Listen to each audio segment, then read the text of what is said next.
Vamos meditar hoje aqui no Provérbios 8, que diz o seguinte: a obediência devido ao rei. Quem é como o sábio? E quem sabe a interpretação das coisas? A sabedoria do homem faz brilhar o seu rosto, e a dureza do seu rosto se muda.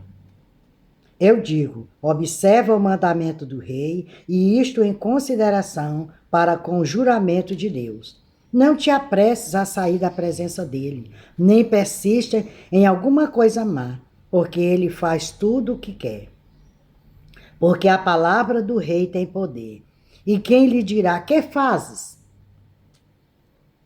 Quem guardar o mandamento não experimentará nenhum mal, e o coração do sábio discernirá o tempo e o modo. Porque para todo propósito há tempo e modo, porquanto o mal do homem é grande sobre ele. Então aqui nós temos Provérbios nos advertindo para que nós temos que ter obediência. E aqui o John Wesley escreveu assim: o rei fez como lhe apraz.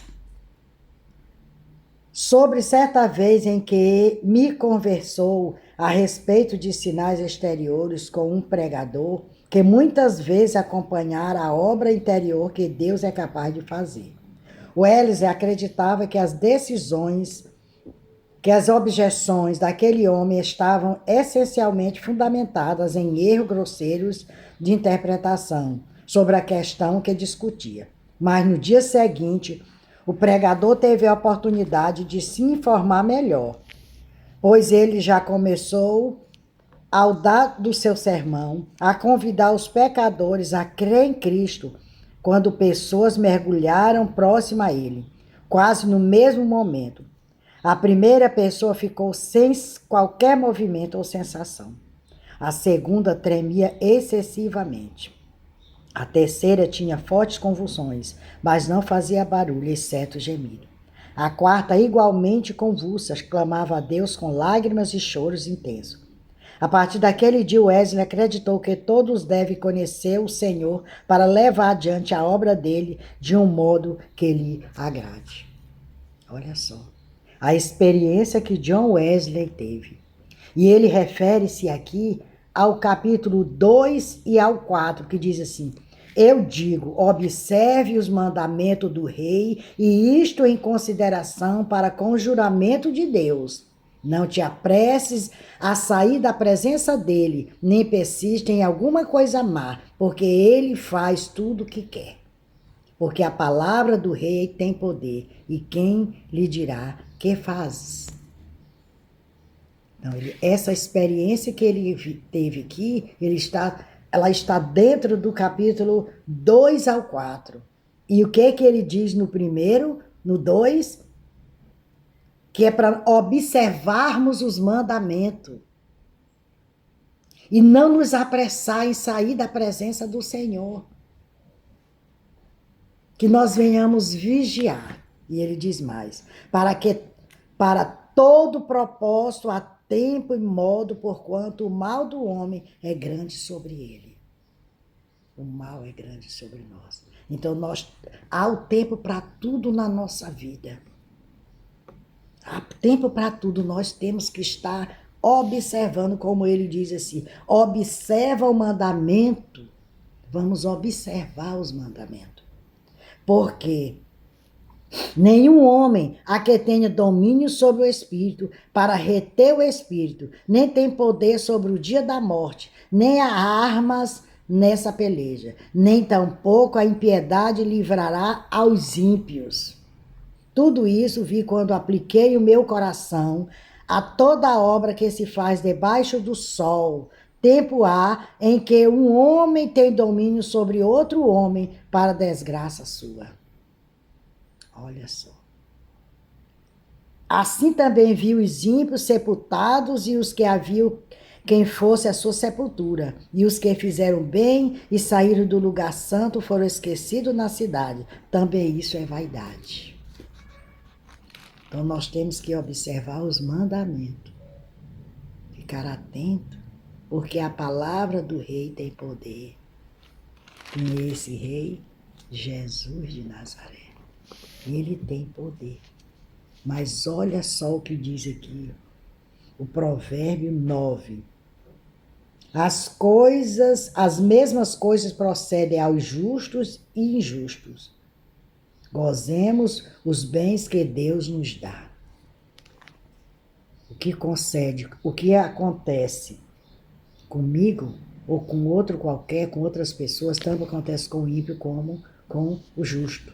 Mas ele disse assim, este é o mal que há entre todo mundo, quando se faz debaixo do sol, que a todos sucede o mesmo, que também o coração dos filhos dos homens está cheio de maldade, que há desvários no seu coração, na sua vida, e que depois se vão aos mortos. Então nós temos que vigiar, estar sempre buscando no Senhor, porque é Ele que nos fortalece. Olha só o que diz aqui o 8:11. Vamos ver o que diz assim. O 11 diz assim, visto como se não executa logo o juízo sobre a má obra, por isso o coração dos filhos dos homens está inteiramente disposto para praticar o mal. Mas olha só o que o Rick Renner escreveu sobre esse capítulo 11. O que ele fala? Julgamentos velozes sobre o pecado, de trilharmos nosso próprio caminho, podem parecer ásperos a princípio, mas provém da graça do Senhor. É mais fácil julgarmos a nós mesmos do que Deus ter de fazê-lo. No entanto, poucos tomam vantagem da paciência divina para si. Muitos caem até níveis tão perigosos do pecado e desobediência que os julgamentos velozes do Senhor se tornam necessários antes que esses indivíduos sejam completamente perdidos para o pecado e para a falta de leis e limite. Assim como o apóstolo Paulo entregou o irmão pecaminoso a Satanás, conforme 1 Coríntios 5:5, haverá severa disciplina imposta aos que pecam voluntariamente, o que será feito a fim de que sejam salvos. Olha só, o que eu pensei aqui nesse momento. Muitas vezes uma pessoa se vai tão rápido. As pessoas dizem, não entendem por quê. Mas aqui agora eu entendi o porquê. É o julgamento veloz do Senhor, como ele disse aqui.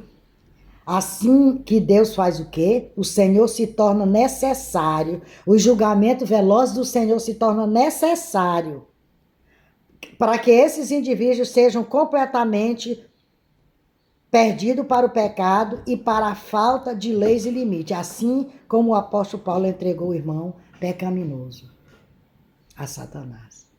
Nós temos que ter muito cuidado, temos que estar atento, vigiando, para que nós não venhamos cair em tentação.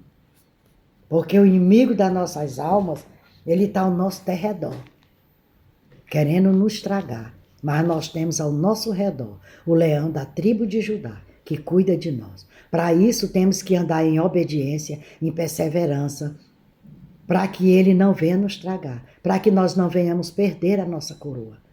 Nossa morada não é aqui. Aqui nós somos só passageiros, estamos de passagem. É curto o nosso tempo aqui. Porque 50 anos, 60 anos, 100 anos passa rápido. Ontem, parece ontem. Hoje, quando eu digo ontem, anos atrás, o tempo passou tão rápido que hoje eu já tenho 6,9, já tenho filho com 50 anos. Então veja só como o tempo passa rápido. E muitas vezes nós nos debruçamos em coisas que não traz proveito para nós. Esquecemos de aproveitar o tempo que temos aqui para buscar o Senhor, para perseverar, para permanecer em obediência, para que nós não venhamos perder a nossa coroa. Que você venha tirar o tempo para meditar na palavra do Senhor. Que você venha buscar esse Deus enquanto podemos achar. Porque virá momento, virá tempo que não acharemos essa palavra. Porque a própria palavra diz que haverá tempo que ela há de desaparecer. E nós temos que estar atentos para que no momento certo Deus venha nos levar. Porque é para isso que vivemos. Nós nascemos, crescemos e morremos para ir viver do lado do Senhor. Não ir para o Hades, mas ir para o paraíso. E só depende de cada um de nós. Porque Deus ele deixou o livre-arbítrio para o homem escolher qual caminho ele quer seguir. Daí eu te pergunto, qual caminho tu queres seguir? O Hades ou o paraíso? Quer estar junto dos bodes ou das ovelhas? É tu que escolhe, porque Deus nos deixou esse livre arbítrio. Me siga lá no YouTube, Raimunda Nunes, Mensagem de Salvação. Se inscreva no meu canal, compartilhe os meus vídeos, porque quando você compartilha, quando você curte, as pessoas vai receber esse vídeo. E vai ser mais pessoas contempladas com a mensagem de salvação. Se Deus me permitir, amanhã estarei aqui novamente.